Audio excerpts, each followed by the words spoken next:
Several months back, I got a call from a customer who did the very same thing that most of us do the very first time we get pigs. And this wasn't the first batch of pigs that he had raised. He got some feed from his local feed mill, special made for him, and his pigs were dying. His first question was, have you had any problems with your pigs? As it turns out that those litters of pigs that he got, I saved about 25% of those pigs for us to raise on our farm and even to keep a couple breeders out of that group. And at first he was asking if we had any problems with our pigs, bacteria, viruses, anything like that were keeping them from growing. And as it turns out, his problem was much more sinister than we could have imagined. And it is not the first time this kind of thing has ever happened. I'm Rod from Dowdle Family Farms, and we've been raising pigs on pasture now for about 8 years. And one of the things that my dad, a retired veterinarian, has told me over and over and over again when dealing with livestock, that over 90% of the problems that we have with livestock are related to one of two things: nutrition or parasites. And in this video, we're dealing with nutrition, specifically for smaller feeder pigs, probably the very same size pigs that you've acquired when you got your first pigs. Let me take you to our training pen where we train pigs to the electric fence, wean them, and get them ready to go out as feeder pigs. And we'll discuss more about how to get your pigs started off right and avoid killing or harming or stunting your pig's growth from the very, very beginning. One of the most important things you can do is select a good quality feed. The problem is most people don't know what a good quality feed is, and that's what was wrong with this customer that had several pigs dying because they were literally starving to death. I'll get into that in more detail in a little bit. But first, I'm going to be feeding these pigs and show you one of the most common problems that people often don't think about. And to be honest with you, I'm not quite doing this the right way myself.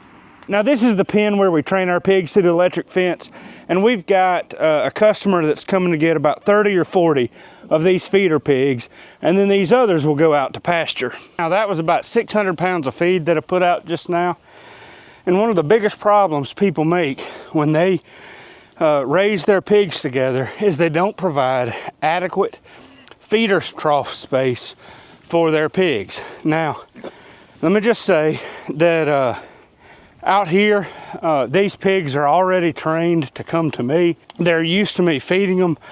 I started off feeding them by hand, which is what I highly recommend when you get your first pigs. You want your pigs to be looking for you. You want them to come to you even when they have feed. You want them to be a little inquisitive. You can see how these pigs right here are going to the bathroom, but they're kind of looking at me. They're not real bothered by me unless I just walk up to them real fast. You'll notice that I've got pigs that are ranging from 35 up to that 150 pound gilt. They'll push, they'll shove, and they'll fight to get to feed space, water trough space too. In fact, at this feeder, you can see how they're kind of pushing their way in. But you can overcome that if you provide access to free choice feed. What I do, just like right here, big pigs will eat. Yes, they're gonna push and fuss and fight their way around. But when the bigger pigs are full, the smaller pigs will come up here. They'll have plenty access to feed and to be able to go on and get plenty to eat. Now, when I feed these two feeders up, they've got enough for roughly 2 days, give or take a little bit. And of course, I usually try to avoid letting the feed troughs empty completely. In fact, there's a little bit, just 3 or 4 pounds of feed left in that feed trough. So the pigs aren't really hungry, and they're not really fighting like they tend to be when they're really hungry. So to summarize all that, give your pigs plenty of feed space, especially, and this is crucial, especially if you are not free choice feeding them. Now, if you've just gotten your pigs and you're trying to get them used to you, one of the things that you can do is you can get a feed trough where they can all get around, and then you can put a little bit of feed out, come back and feed them 2 or 3, 4, maybe even 5 times a day if you have to. But you want to make sure they clean everything up so that they're eager to see you between feedings. But you also want to make sure that they're not going without feed as well, because those early stages of pig growth, those 35 to 60 pound, 80 pound weight ranges are where pigs are the most vulnerable. Now, one of the biggest no-nos is doing what I've done right here, and that's keeping pigs of different sizes together. It's one thing if you've got some 20 and 30 pound pigs that are roughly the same age and weight class, but when you've got pigs that are 150 pounds and pigs that are 30 pounds in the same pen or in the same pasture without plenty of room, that is a recipe for a disaster. Again, I mitigate it. One, I keep a very close eye on them. It's right by our house. And secondly, I've done this for years and years now. Uh-oh, it looks like we may have some leaves coming. Sorry about that. I had some friends that run a lawn service that brought a bunch of leaves and pine straw and acorns.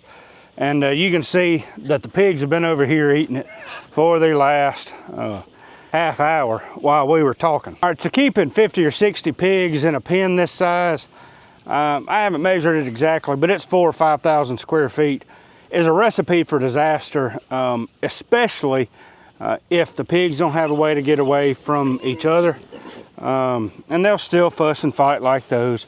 So give them plenty of room, keep pigs sized together until you're used to taking care of them.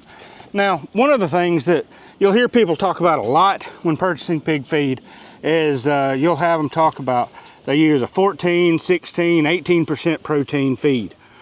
And what happened with that customer that called me that was wondering if I had any kind of health issues with the pigs that I had over here, he was just assuming that it was a health issue because he had a 15% feed. Now the feed that he had, and I'll put the label on the screen, it was a soy-free feed, but if you look carefully at the label, the lysine level is 0.38%.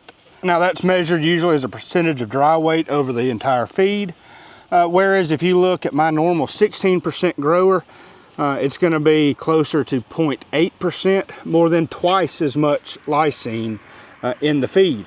In fact, I use an 18% pig starter in my feed. I'll put the label on it, and it's got a 0.95%. I don't recommend it for larger pigs, especially once they get to about 50 pounds or so. That pig grower 16% is usually sufficient. But the reason I use the pig starter is you'll see that some of these pigs, like that one's a little bit smaller when it's weaned, and it helps not only for weaning the smaller pigs, but it also helps in terms of getting our sows back in body condition.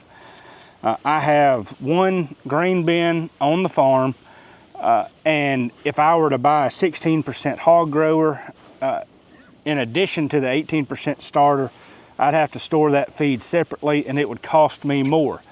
The reason most people use a lower protein feed is that protein is usually what drives up the cost. Smaller pigs struggle primarily because even though people say pigs will eat anything, and yes, they will, the thing that we need to do to be most effective, especially with our younger pigs, is they need a much more concentrated feed because they don't have the digestive tracts that are large enough to process more fibrous type feeds.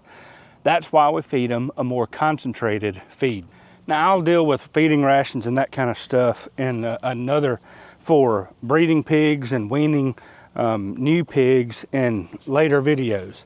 But essentially what was happening with this customer is he was feeding once a day, getting the pigs used to him. He did have larger pigs mixed in with the smaller pigs, and he started feeding them twice a day instead of once a day. But he was still having pigs die, and the reason is that soy-free feed did not have enough lysine. Now my suspicion is that he was ordering a soy-free feed, and the feed mill used what would normally be a mineral pack for a corn soy mix with a soy-free mix. And soybean meal, the common component in most feed rations for pigs, is higher in lysine and other essential amino acids that are perfect for pigs. So it requires very little supplemental lysine.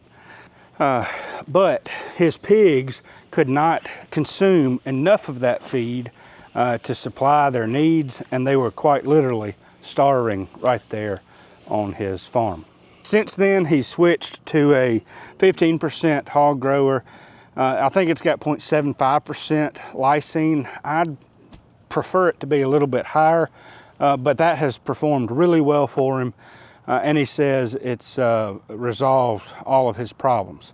The problem though is once you get smaller pigs and they're stunted those first few weeks, I've rarely seen pigs recover quite as well.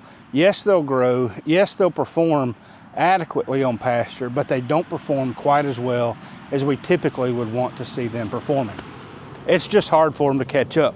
Let's say you've got a 5-gallon bucket with a hole about 3/4 of the way up. If you try to put water in that bucket and the water just keeps leaking out of the bucket, no matter how much water you put in the bucket, you're not going to be able to fill it up and keep it full. And that's essentially what's happening if you don't have enough lysine and other essential amino acids, but mostly lysine for your pigs. They've got to eat twice as much feed to get the lysine they need. And these smaller pigs just don't have the digestive tracts to handle it oftentimes, especially if you have smaller space for them to get to at a feed trough. They're going to fight, push each other away, and they can really struggle. And in worst case scenarios, they can even die. In case you think this is just a one-off scenario, I had a feed mill close to me when I first started raising pigs. They gave me the feed, and I looked on the bags before I left, and they called it chicken grower. They said it's a 16% feed. I'm like, chicken feed and pig feed are two very different things. They require different sets of minerals, amino acids, and in that situation, I don't know if that guy was lying or just ignorant, but either way, one of the most important things you need to check in your feed is making sure that they have enough lysine. Now, if you get a 50-pound pig and you've got a feed that's like a 16 to 18% protein and it's got 0.7 to 0.9% lysine, you're going to be doing relatively okay. Personally, I prefer the higher when the pigs are younger, but you should be okay. But if it's down there near 0.3% or 0.4%, you know you've got a problem. Just being honest with you, one of the things that you find in pastured pig operations, we got a lot of people that don't really know what they're doing when they start. One thing about confinement feeding operations, they get a bad rap, but one of the many things that they get right is that they'll start their weaned pigs off at 15 pounds with a really good feed. And then as the pigs get older, they progress up and start feeding different feeds for different stages of life that really match their pig's optimum growth while also balancing some of the savings that they can get elsewhere. Now, if you're going to put some of the smaller pigs on pasture, I would highly recommend, until they get to 100 pounds, feed them free choice. I still recommend feeding them free choice at that. But feed them free choice and let them choose what they're going to graze and what they're not going to graze on. You'll notice that pigs will still graze. They'll still eat things like the acorns that we see in this little batch of leaves that they've brought. You'll see them eating grasses and especially a lot of concentrated legumes, peas, clovers, collards, kale, and many of those things. In the next video in this series, we're going to talk about the growing pigs once they reach about 100 pounds or so, and how you can meet their nutritional requirements while also beginning to save on feed. The video after that will be the finishing stages of a pastured pig operation and how you can really expect a lot of savings if you manage things right and also produce some outstanding pork. If you got some value out of this video, if you know someone that you think may get some value out of this video, do me a favor and share it with them. It'll do the channel a lot of good. It'll help get the information that the pigs need in the right places. I've been consulting with a DVM PhD researcher at a local vet school that's focused on swine nutrition. I've also talked with with a couple producers that have a 75 sow farrow to finish operation, really trying to bring good quality nutritional content for pastured pig producers. I'll also put some of this information on our website at dowdlefamilyfarms.com in our blog section. It's Rob from Dowdle Family Farms. Y'all take care. Hope you have a great day, and we'll talk to you soon.